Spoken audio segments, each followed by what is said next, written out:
Welcome to another new episode of the Get Organised with Decluttr Me podcast with myself, Shelina.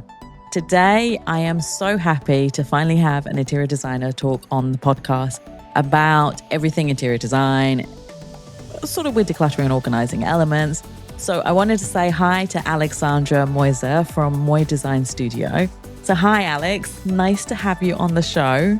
Hi, thank you very much for having me. It's so wonderful to have you on. So we've talked before and we found out we live like on the same street. So you're in a much more beautiful apartment block than me. And you designed before, right? Yes, that's correct. I designed it. So tell us, so how did you get into interior design, into design? Oh, I always loved, since I was very, very small, I always loved interior design. I was always moving furniture and getting annoyed. My parents were very annoyed with me because I was always redecorating things. Really? Yeah, so it was since I was very small. Okay, that amazing. I loved interior design. So even my high school was for interior design, and that's how I decided to pursue my career. Oh, amazing. And so you went to university or college to learn interior design as well? Exactly, yeah. So I did my high school and then I did university and then I started working, and then in the meantime I did my master's as well in interior design and design management. Oh my God, that's amazing. Yes. Because that's a big thing, lighting. Like lots of people don't realize how big it is. Exactly, yes. Interiors can be completely transformed with lighting. Oh my God, this is fascinating. We're going to talk so much. So I have never hired an interior designer, but I've worked in a lot of houses, especially now because a lot of people are buying houses and renovating them or buying from Shell and then getting it done. So they need interior designers to come in and a guide on all of this. So can you explain to the listeners the process? Because I don't even know the process. Like, tell me, how does it work with booking you and going through the whole process? Basically, they need to get in touch with me. Right. We need to understand what is their scope, what are their ideas. We will have to sit together, have a kickoff meeting, right, to see what is their requirement, what is the space actually, and what we can achieve with the space. Right. After we have that first kickoff meeting, let's forget about all the commercials. Commercials are behind us, let's say. Yeah. And then once we get the layout, if there is a layout already, if it's an existing project, unless if it's a shell and core, then we are going to again have a meeting with the architects to see what is the GFA, what are the restrictions with the layout and with the plot, and then we are going to start working on the layouts. But it's always based on the requirements of the client. Okay. Whether they want a 3-bedroom or a 4-bedroom, do they want a walk-in closet, a bigger, smaller one? So it's all based on the client's requirements. So we are going to have a very, very detailed meeting where we are going to list down all the requirements, and then we start designing. We will also do a concept board to understand the mood board, actually, to understand the concept, the direction that they want to go with. Do they want something more neutral, modern? Do they want something more classical? Do they want something dark? So it depends. But first, we need to get their thoughts, and then we put everything on a piece of paper, and then we start the whole process. So there are several phases, but the beginning is the most fun. So when they come up with, in the initial meeting, and they say we want to we're in a 4-bedroom house, we want to have this scheme and everything, and do you hear some ideas and just go? Do you tell them straight away? No, this is never going to work. I have to always be very, very strategic with my responses, to be honest. So I cannot just, say, no, this is not going to work. You have to be diplomatic. I have to be diplomatic because even I need to create a certain relationship with them because they need to be comfortable with me. Mm-hmm. And then they will, if they're comfortable with me, then they will accept my no. Right. Yeah. But even that no needs to be wrapped in a very nice way. Yeah. So there is a lot of psychology as well when it comes to dealing with clients and people in general. Yeah. So, but there will be always an opportunity where I'm going to put what they want on a piece of paper and I'm going to explain them why this doesn't work, and I'm going to have a backup plan, what actually works and what is my recommendation. Okay, so that's amazing. Yeah. Because I've seen that. And I mean, I've done this for 10 years, and so I've worked with a lot of new houses, and that people have specified what they want, and it's been done, and then it just doesn't work. And then, especially from a furniture point of view, or like closets, walk-in closets, and kitchens, they're always issues. I find so that's where our role is. Right. It's our responsibility as designers. It's our responsibility to listen to their requirements, but also to put our touch and our guidance, because they don't know certain things, which we will know exactly. And if they make decisions to change something, that will have a chain reaction, because other things will be affected as well in the house. Yeah. So we need to advise them. Okay, you can do this, but this will happen if you do this. Right. However, if we change it like this, you're gonna still get what you want, but it's not gonna be a chain reaction that will affect other things as well. Okay. So everything is basically possible. It's just a matter of looking into the details and coming up with a common solution. That's good. That's good to know, because from my experience, it's a lot of designers don't think like that. From what a lot they don't think, they don't pay attention to details. They don't try to utilize every corner of the house, every corner of the closet, every corner of the kitchen, and that's something that is very, very important, especially if you're designing houses. And I've seen that, and that they don't seem to listen to the client. Or a big thing I've found is that they don't see how much stuff the person has. Like they don't look at their closet or what they have currently to then build a new closet based on how much they've got. Because there's only so much you can declutter. If someone's got 300 pairs of shoes and you've only made space for 50 pairs of shoes, it drives me insane. It doesn't work like that. It doesn't work like that. Like the client also needs to be honest. They need to let the designers into their life, into their house. Right. Because we need to understand their lifestyle. We need to understand the amount of things that they have, especially when it comes to wardrobes and storage. Yeah. But that's something that a lot of actually clients do know, that they need storage. Yes. And we just had one project which we will discuss later on. But she was very clear that she does need a lot of storage. So we utilized every corner of the house, every corner of the wall, in a nice way, of course. It's not overcrowded with space, with the storage, but we provided sufficient space for storage. So talk about this client, because this is interesting. So what happened with her? So basically it's a family of 5 people. Right. They are amazing, lovely people. One of my best clients I worked so far. And it was so easy to work with her because she trusted me a lot, and she let us into her house. She showed us every corner of the house. Right. We did understand how much storage space she has.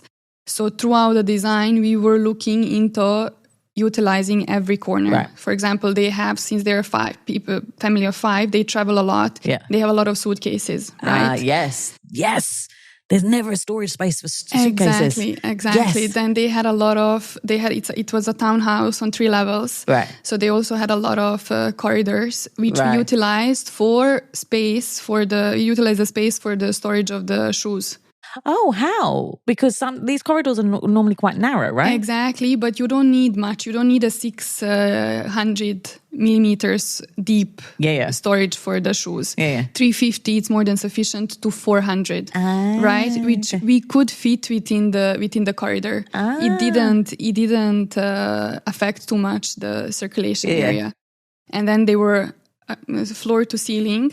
And also in the bedrooms, we put above the beds built-in storage. Oh, okay, amazing! Which again, it's not too deep, but it's sufficient to store the suitcases, winter clothes, and because I've just been back home in London, and I looked at my bed. I was in my bedroom, at my parents' house. I have storage above my bed, and which now mostly empty. But it's a big thing in Europe and UK, and to have storage over the bed and stuff. That was what it was. But it's not that often seen here. It's not. People don't utilize the space. They want it to be minimalist, but then don't think about then they need storage spaces. And if you look at those renders, the house that we design, it is in a way minimalistic. It's not crowded, even though we have that much storage space. Yeah. But because they're a big family, they have a lot of things. They do plan to remove a lot of things. Yeah. But they still want to keep and store some items and move them from the eyesight. So what other storage solutions did you have for this house? Like, you said about the shoe thing, but what else did you have that was aesthetically pleasing but amazing for storage and for organization?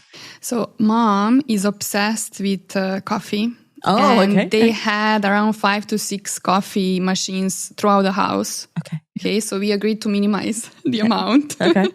And then in the kitchen, we had a little, like a pocket door storage, which you can close and open, and all the equipment in the kitchen was hidden inside.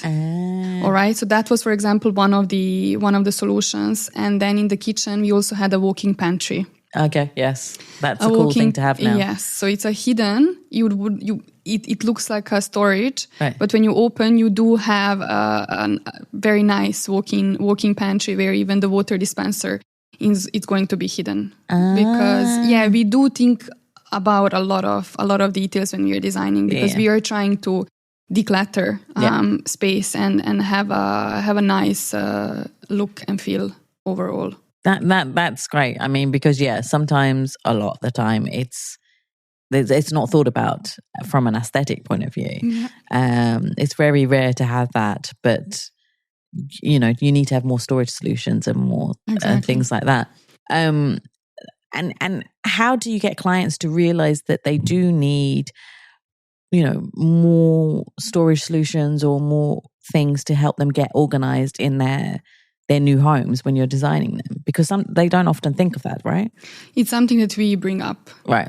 We bring up, and especially this comes a little bit from me because I'm OCD. Right, okay. And I love everything in the house needs to have its own space. Yeah. That's what I believe. Right. So things shouldn't be laying around unless, for me, they're decoration. Okay, I'm interior designer as well, and a lot of my friends, when they come to my house, they say your house looks very staged. It looks like it's a show apartment, not a home where you live. Because basically, what you will see out is it's a decoration piece, or it's few books here and there which I'm reading, right. But the rest of the things is going to be put away. Right. So that's what I do with my clients as well. I try to sit with them and understand where we can put things around and where what can be stored, so it's not cluttered, so it's not sitting in the middle of the space. Right. So even for this same client, she has a mini fridge, and then she also has some items that are currently laying around, which we agreed that we're going to put all inside the cabinets, so it's not on the it's not out. It's not in the middle of your way in the bedroom or in the wardrobe area, for example. And now you talked about different kinds of aesthetics. Like, so there was the Scandinavian, there's modern. You talked about classic. What is classic? I don't know what that is. Classic, it's, when you have a lot of details. Have you ever seen some Russians interiors? So that's classic. It's like the Italian and the Iranian. Italian. With the gold Baroque thing. Is that classic? Like a lot of detailing, a lot of layers. Veneers and so, stuff. Yes. Blinky, is that still blinky. in fashion? You will be surprised. Oh my God. You will be surprised. I thought people were going more for modern stuff now. You have clients for everything, especially here in Dubai. And what do you do when people have these desires and these aesthetics that might not look? So every designer has their own style. Someone who wants something like that, classical, they're not gonna approach us, right? Because we do mostly modern, right? We do mostly modern. We will go out of our comfort zone as well. And design something that is not 100% what we usually design, but something like classical, I wouldn't even accept to work on it. Right. Okay. Because I know that I wouldn't be able to give my best. Yeah. So, and plus it's very old school. It's like very noughties period, isn't it? 90s and I know a lot of houses still have it though. Yeah, you're right. Yeah. What do you think about like Scandinavian design is huge now. And I mean, of course, there's IKEA. So how do you work with clients who want that kind of aesthetic, but they want to pay a bit more? They want it to be like IKEA furniture completely. And so how do you work with clients like that? We can do that as well, to be honest. We can do that as well because IKEA does have some nice pieces. Yeah. We always bring in some other pieces as well. to complement IKEA if it's IKEA furniture. Right. But overall, the Scandinavian, it is big. It is big here in Dubai, and it's possible to do it. Right. It's possible to do it, especially because IKEA has a lot of items. You can get something very, very nice out of it. Yeah. Very, very nice. They have all these little storage boxes and items, and it is good. Like even if it's not IKEA furniture, for example, all the clients end up going to IKEA and getting all these small organizers for the drawers, whether it's for the wardrobe or it's for the bathroom or for the kitchen. Yeah. I mean, they're the ones I use most of the time as well for my clients. Once I go in and organize once they moved in. So yeah, I can totally see that. So what about color? How does that help with design? And and for me, from an organizing point of view, does color help with when people are designing the houses? It does help. You always have some pop of color. But mostly it's going to be neutral, especially if they want something more zen, if they want to declutter the space, usually the neutral colors are the best ones. Because if you have something very colorful, you will not feel that. Even if you declutter the space, you're still going to feel some kind of like you are going to be anxious, right? Because there is a lot of things happening. Yeah. So definitely if someone wants something more zen and to declutter the space to look more clean, neutral colors, beige, gray, grayish. Right. It's the new color. What's grayish? So it's a combination between beige and gray. Oh my God, really? Yes. I most probably have seen this and not realized it was called that. Exactly, yes. Oh my God. Okay. That's hilarious. Yeah, you're very creative. Yeah, no. I mean, I did have a client recently and she's a wonderful client, but her house is just colorful. So she went to Mexico and South America. So just imagine all those colors. So it's everywhere. Like even her closet is like pink and green, dark pink and dark green. So it's not for the faint-hearted, but she's one of the rarities because most people are like, neutral colors now. It's all about that really, isn't it? So yeah, no, it's, and what do you do? Like, I had this client who had a unique lifestyle and a unique aesthetic, and she has that in her house. So what do you do with those kind of people who want, say colorful things, or is that just not something that you would? No, we would do that as well. Yeah. We would do that as well because end of the day it's the design, and we do like variety. Right. Yeah. So we would be able to work and create something amazing. Sure. And so let's talk about the lighting, because lighting is a big thing. And I mean, I know I've heard this, talking to designers before, but for listeners, because I don't think they understand fully how much that's important in interior design. Definitely, yes. So there are several different layers. Right. The whether it's a house, whether it's a F&B project, if it's a restaurant or an office, there always need to be some layers. So you will first have a general lighting, which will be to illuminate, and then you need to have on the side lamps or floor lamps, table lamps, some kind of lamps that can create ambience. And then with these when you combine few different lighting, you can create a nice setup. Oh, yeah, because I think I need this for my bedroom. It's a horrible light that's always been there. And there is always, for example, in the offices, there is a task lighting. In the kitchen, you have task lighting. Right. So each room within the house will have to have a different strategy, because you are doing different tasks. In the kitchen, you are working, right? So in the kitchen, you need the general illumination. Yeah. But also above the countertop, you need task lighting, because you're cutting. You're cutting, you're doing something. Yeah. Then in the bedrooms and in the living rooms, it's kind of like similar concept. You don't need that much general illumination. You do need some, but not that much. And it's more the ambient lighting that you need in both. Yeah. So you can play around with general illumination, which let's say is going to be your downlights or your pendant, depending on the design of the room. Yeah. But then you need to have side lamps. You need to have, whether it's a floor lamp or it's a table lamp or it's a wall lamp. Yeah. You need to have something on the side where you can, with those, you can create kind of like a mood. Right. Yeah, that's true. And I mean, what do you think about those? I keep on seeing on TikTok and stuff, like people putting these light strips on under cupboards and, in wardrobes? That's a functional light. Yeah. Actually, that's both functional and for ambience, because if it's when it's above the like the cupboards under the cupboards, then it's a task lighting in the kitchens. Right. Okay. And even in the wardrobes, it plays double role. Yeah. It is functional, but it's also for the purpose of aesthetics reasons. But those are actually very good. I put them in all my projects. That's good, yeah, because I've noticed that because that people and they often have closets and they don't have the lights or they don't have the strips on the side and stuff. And then when you open it and they've got dark wood and then you open it and you can't see anything inside. Yes, and I'm like, exactly. Did nobody think of this? And obviously they haven't got they haven't got a lighting master. They did not think.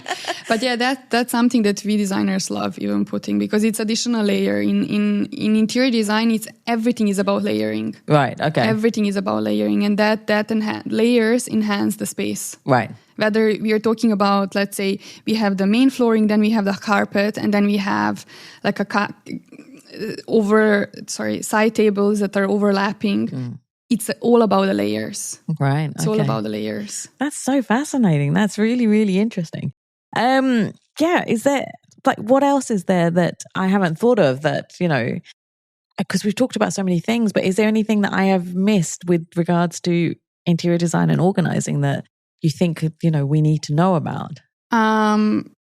I'm not sure. I think at the end of the project, once the design is done and the drawings are done and everything is issued to tender to contractors, it's very important that designers are at the site as well. Yeah. That they're following all the whole process of construction, because end of the day they are protecting the design to ensure that the contractors are going to put the materials that have been specified, that whatever has been agreed on the paper with the client, the renders, that everything will be delivered at the site as well, and it's going to be copy-paste. And that's what I'm very proud of, because a lot of my projects, I can put the render and I can put a picture of the final product, and they're 90% the same.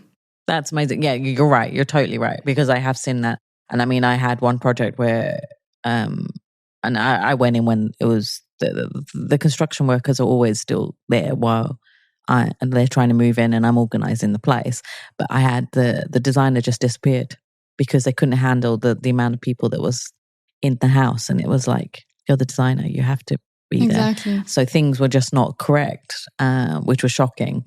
Yeah. But yeah, no, this is good to know. Yeah, it happens because nowadays there is a lot of people on the market. Yeah. A lot of people on the market. So you really need to pick a good designer. You need to be careful with picking who is the correct person, and the client and the designer. They need to click. Yeah, they need to click because you've got a lot of time you have to spend together, and it's very intimate, right? Exactly, definitely. So there needs to be a trust. There needs to be the client needs to let us in. They need to let us in. We need to understand their lifestyle. Otherwise, you're not going to be able to design properly. We are not going to give them the house that they require. Yeah. From the morning routine till night until they go to bed, we need to understand what is their lifestyle and how do they use their house. Yeah. Because if they don't tell us, if they skip even one small little detail that they're doing on daily basis, that's gonna be affected afterwards. Once they move in, they're gonna be affected. Yeah, they will. So even from where they're keeping their makeup brushes and how do they want to keep their makeup brushes, whether it's in the drawer or it's up, we need to know these things. Yes, because they do. Exactly. Now makeup. We were designing one makeup desk for a client. And she had to explain us how much makeup she has, how she wants to store the makeup, what she wants to have in the first drawer, what she wants to have in the last drawer, where her hair dryer is going to be. Yeah. So we can provide the plug inside the drawer. Yes. We can provide a special space where she will keep the hair dryer. Yeah. All these kind of details we need to understand. So it's not only interior design, picking the flooring, picking the ceiling, the wall finishes. It goes up to very, very, very, very detailed list of what we need to understand. Even for the wardrobes, how many bags they have, how many shoes they have, how many shirts they have, how many long dresses they have, how many short dresses they have. Long dresses is a big problem. There's never enough hanging space for long dresses. Exactly. So whenever we are designing the wardrobes, we always like to give them a little bit of everything. Yeah. So long hanging, short hanging, drawers, shelves as well. Yeah. And it will be all designed according to their clothes, according to what they have right now. Yeah. So we need to have a sit together with the client, go through everything so they also understand how much space we are giving them. Yeah. And agree on these details. Oh, that's amazing. Perfect. This has been so fascinating. Thank you so much, Alex. It's been so helpful, and I think it's been so informative also for listeners to understand the whole process, because unless you go through it, you don't know what's going to happen, right? So it's great. So tell people, how can they get in touch with you? If you can talk to the camera and let people know. So we are on Instagram. We have a website. So website has all the details. There is an email. There is also the landline and the mobile number, and they can reach out to us by sending us an email or giving me a call, and we can start the communication there. And we'll put all the details in the show notes as well so people can get in touch. Thank you so much, Alex, for being on the show today. I really do appreciate it. You're most welcome. It was my pleasure. Thank you for having me. Thank you. Thank you so much for listening. I hope you enjoyed this episode. If you did, press like, subscribe, share this with your friends. And I'll talk to you next week. Take care. Bye.